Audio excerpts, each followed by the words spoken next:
Hi, everyone. Judge Andrew Napolitano here for Judging Freedom. Today is Tuesday, December 5th, 2023. My dear friend of the show, Scott Ritter, joins us now. Scott, always a pleasure. Thanks for coming back and for giving us your time. Thanks for having me. Recently, the President of the United States had an op-ed in the Washington Post, which he entitled words to the effect of the essential nation, referring to the United States. And he's used that phrase a lot. You have a recent piece out called, "Is the United States the Essential Nation?" And of course, you take issue with the president. What is your issue with the president when he claims we are the essential nation? Well, I mean, first of all, the hubris that's in that statement. What are we essential to? The Biden administration has made preservation of what they call the rules-based international order the foremost foreign policy objective. But what is the rules-based international order? One would think that the United States, and Judge, I think you would understand this, being a constitutional republic where we are founded upon the principles, the values that are inherent in the Constitution. That is a body of law upon which we are defined. That we would be more accurate to call ourselves, a law-based international order. That should be what we want. But a rules-based international order. What is a rules-based international order? It means it's not lawful. It means it's something other than law. It means it's something that we have dictated to others that they must follow. So we are essential to a rules-based international order, but is a rules-based international order essential to the world? And the answer is no. It's not. Ukraine is a example of this. What are we essential for in Ukraine? Let's put it this way. This Ukraine conflict is going to end sooner rather than later.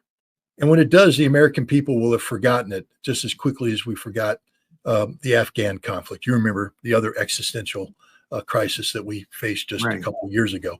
Right. And it's the same thing with Israel. We're essential for what? For the preservation of the Zionist entity? So no, the president wrote this opinion piece, this op-ed piece, and I took umbrage. He says that we're in an inflection point in history. And that I do agree with him. We are at an inflection point where America is becoming increasingly the irrelevant nation in the world because we have chosen to embrace the rules-based international order while the rest of the world is talking about the United Nations Charter, which is a law-based order. Remember Kissinger, it is dangerous to be America's enemy. It is fatal to be America's friend. Just ask Vladimir Zelensky and General Zaluzhny and the mothers and fathers of the 500,000 young Ukrainian men killed or so disabled they can never go back to a normal life again. I mean, I think a lot of this started with George W. Bush and the invasion of Afghanistan after 9/11 and the extraordinary manifestation of hubris. Get our minds off of 9/11. Forget about the fact that you slept at the switch. Forget about the fact that your Saudi buddies financed it. Let's blame it all on the Afghans. Let's do what 25,000 British soldiers couldn't do in the 19th century and 100,000 Soviet troops couldn't do in the 20th century. Let's turn Afghanistan into a democracy and prove that we spread democracy. Baloney, we spread violence, death, and destruction. Am I getting carried away? Yeah, I right after 9/11, I think it was actually in October of 2001, I was on the History Channel doing a debate with Richard Holbrooke, and he's he's deceased now, unfortunately, but he was a well-known American diplomat. He helped negotiate the end to the Kosovo conflict, and he also later on became the head of the Afghan-Pakistan policy team for the Obama administration. But at that time, he was advocating very strongly in favor of a military intervention. And I said, well, why don't we try a diplomatic intervention? He said, with whom? I said, well, what about the moderate wing of the Taliban? And he said, there's no such thing as the moderate wing of the Taliban. And I said, well, do you know who the foreign minister is, Mutawakil? Have you listened to him? It's very moderate what he's saying. He's saying that he's willing to talk to the United States about the crimes committed by Al-Qaeda. And if the United States can document these crimes, then under the Pashtunwali, the Pashtun tribal code, because Afghan is a Pashtun-dominated nation, they brought Osama bin Laden and Al-Qaeda in as their guests. And if they violated Islamic tenets while guests, they must be held accountable too. And he said, the Taliban will hold him to account if you can document the crimes. But the United States said, no, we've already found you guilty. We're going to come in and we're going to remove you. So we engaged from the very start, not just about a war of retribution against Osama bin Laden, but a war of regime change against the Taliban.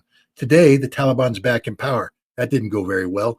And the other thing is Al-Qaeda has expanded its presence globally. So we failed in that too.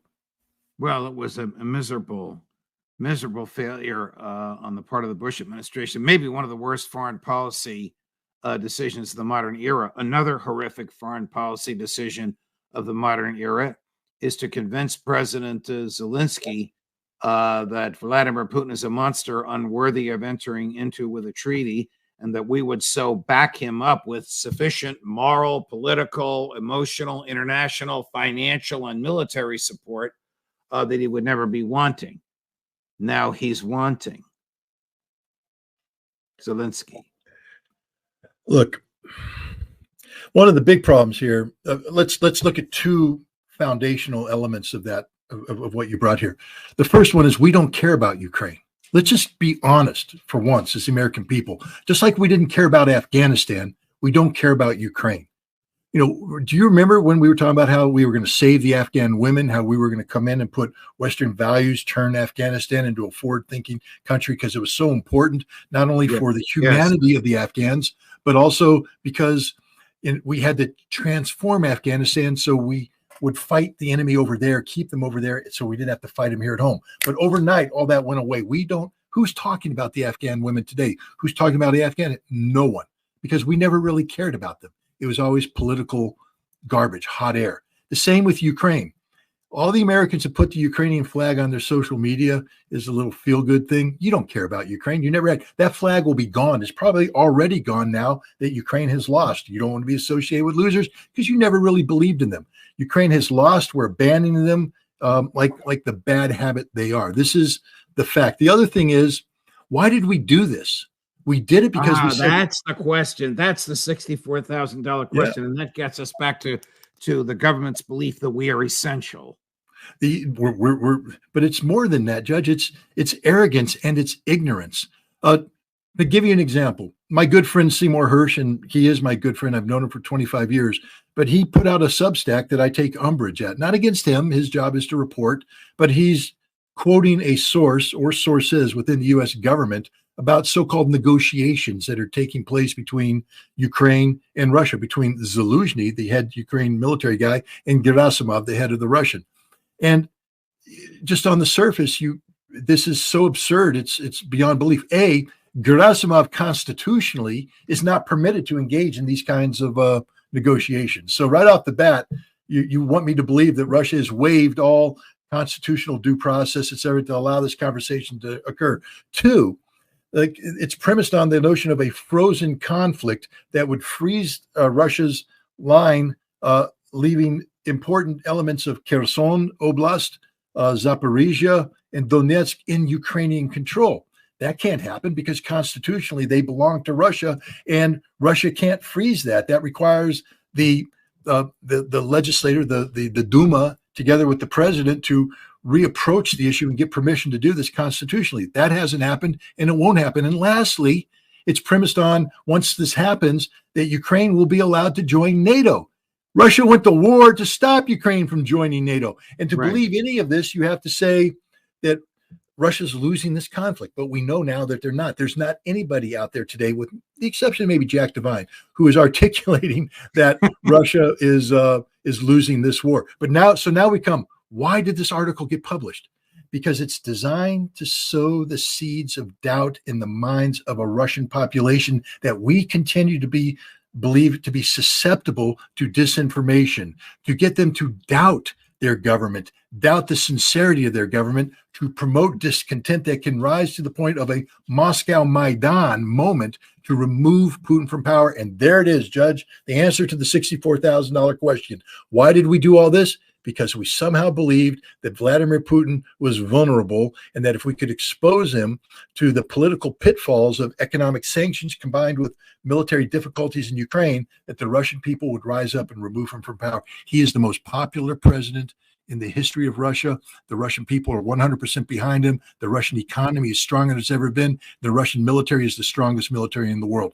We failed, as we always do, when we have the hubris and the arrogance to say we are the essential nation. Because the moment we say that, we blind ourselves to the reality of the world out there. Rather than saying we are the essential nations, we should say we are a nation that is engaged in very complex problems with other nations that we need to understand better if we are to come up with solutions that actually solve the problem. But you can't solve a problem unless you first adequately define the problem. Right. And when we define the problem in Ukraine as the potential of getting rid of Russian President Vladimir Putin, we'll never have a solution. Has the have the powers that be in Washington come to the realization that Ukraine is lost? The reason I ask this is somebody that you and I keep poking in the ribs all the time because he never met a war that he didn't want somebody else to fight. Lindsey Graham made a unique statement over the weekend that he will oppose further aid to Ukraine unless it's combined with building a border wall. And of course, there's really no connection between the two. But the fact that he would say that, knowing the Democrats are against it and knowing Zelensky is on his last leg, makes me wonder if even he and Victoria Nuland and Tony Blinken and Jake Sullivan and the president, to the extent he knows what's going on, are looking for an off-ramp. I think they found their off-ramp, and their off-ramp is the funding. And this is, this is all about politics. It's never about Ukraine. Remember, we were with Ukraine until the end. We're going to stand with you until the end. We're not standing there now because the end is here. And so what is Lindsey Graham saying? Don't blame me. Not my fault. I supported Ukraine, and I would support Ukraine again, he's saying. But first, we have to do a politically impossible task that the Biden administration isn't going to do because we're in that silly season leading up to a presidential election. So he knows that Biden can't make the compromises that are required for him to support the funding. And so it's the same thing, but it's the end for you. Jake Sullivan, the national security advisor, just spoke and said, look, 97% of the funds are done. There's nothing left. We're done. Ukraine's out of money. Germany has told the European Union they're not going to contribute anymore to the European Union Save Ukraine Fund. Ukraine is broke, not just broken, but broke. It's all over, but the shouting. I just remind people when I say it's all over, that doesn't mean that the fighting is going to stop. At the Second World War, the bloodiest month for Americans in Europe was not D-Day, was not the Battle of the Bulge. It was April 1945, after we had strategically defeated the Germans, crossed the Rhine, and were in the so-called cleaning up. That was the bloodiest month where the Germans put up the greatest level of resistance. So it's potential for Ukraine to continue to put up resistance even as they're dying on the battlefield. Chris, let's run the clip of Secretary or of Vice President Harris saying too many innocent Palestinians have died. President Biden and I have also been clear with the Israeli government in public and in private many times. As Israel defends itself, it matters how. The United States is unequivocal. International humanitarian law must be respected. Too many innocent Palestinians have been killed. Does Bibi Netanyahu think that there are any Palestinians who are innocent? No, the Israeli leadership doesn't believe that either. They have made the Palestinians an extension of Hamas, and their policies reflect that: the indiscriminate bombing, the collective punishment. But my question to Kamala and to Joe Biden and anybody in the Biden administration is, what number of dead Palestinian children is acceptable to you? What's not too many? I mean, that's where we're at. 7,000 dead children and growing, because there's about a couple thousand under the rubble that they haven't counted yet. But Well, I just want to know what number, because we know that Madeleine Albright accepted 500,000 dead Iraqi children. That was a price she was willing to pay, by extension, America. So what is the acceptable price, Kamala? And, that's the absurdity of her statement. To say that too many children, one is too many, especially when the one dies because of, deliberate war crimes, which is what Israel is doing, deliberately targeting Palestinian civilian objects and the civilian population themselves. But that's the hypocrisy of the United States. That's why we can't ever be trusted to be self-designated, not only as the essential nation, but a humane nation, a nation premised on the notion that we respect individual civil liberties and individual lives. What is too many? Where was that threshold crossed, Kamala? And understanding that below that threshold, they were all killed with the same American airplanes and same American bombs. So there's no difference between the ones you killed below that number and, the over/under on, what constitutes too many. It's the absurdity, the inhumanity, the insanity of the Biden administration posture when you hear somebody say that. You're going to say that on steroids after you watch this, Chris. The Biden administration's 5 points for saving Gaza after the war. So we all want this conflict to end as soon as possible, and to ensure Israel's security and ensure security for the Palestinian people. We must accelerate efforts to build an enduring peace, and that begins with planning for what happens the day after the fighting ends.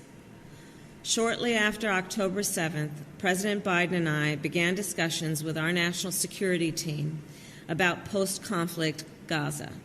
We have begun to engage partners in the region and around the world in these conversations, and this has been a key priority over the last 8 weeks.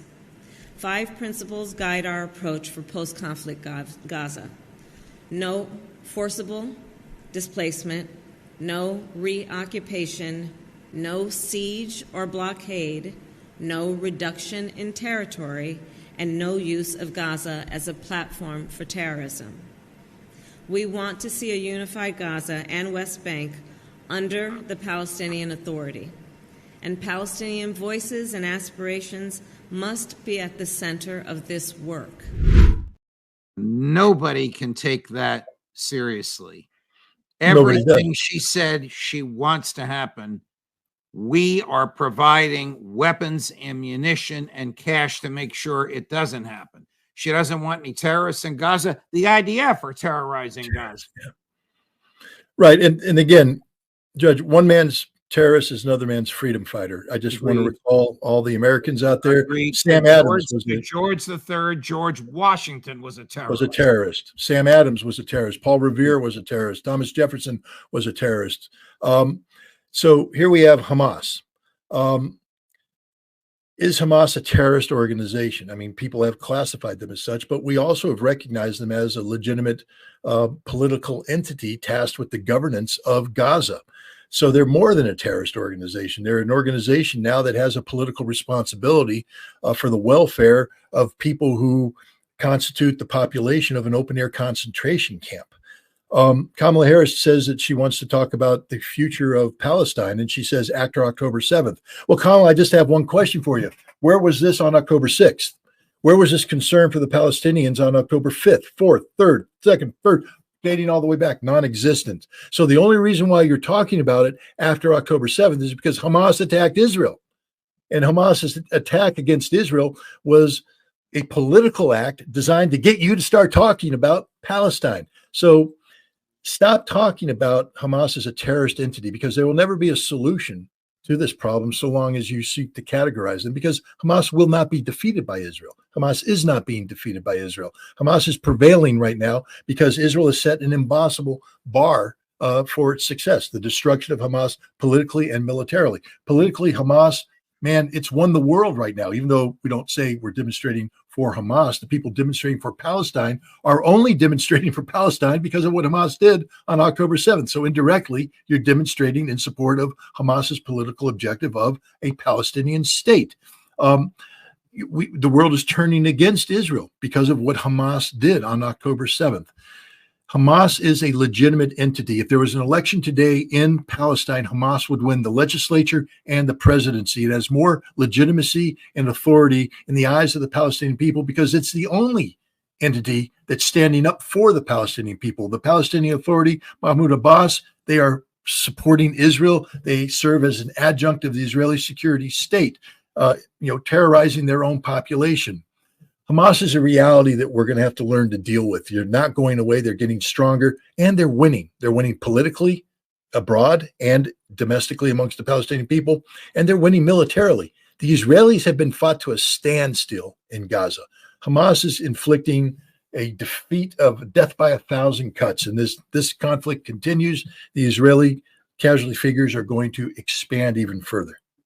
I was going to ask you if we should expect Vice President Harris, who is a lawyer, to understand and explain that indiscriminate bombing is against federal law, against international law, and against all moral principles. And then I thought, I'm going to ask a bigger question.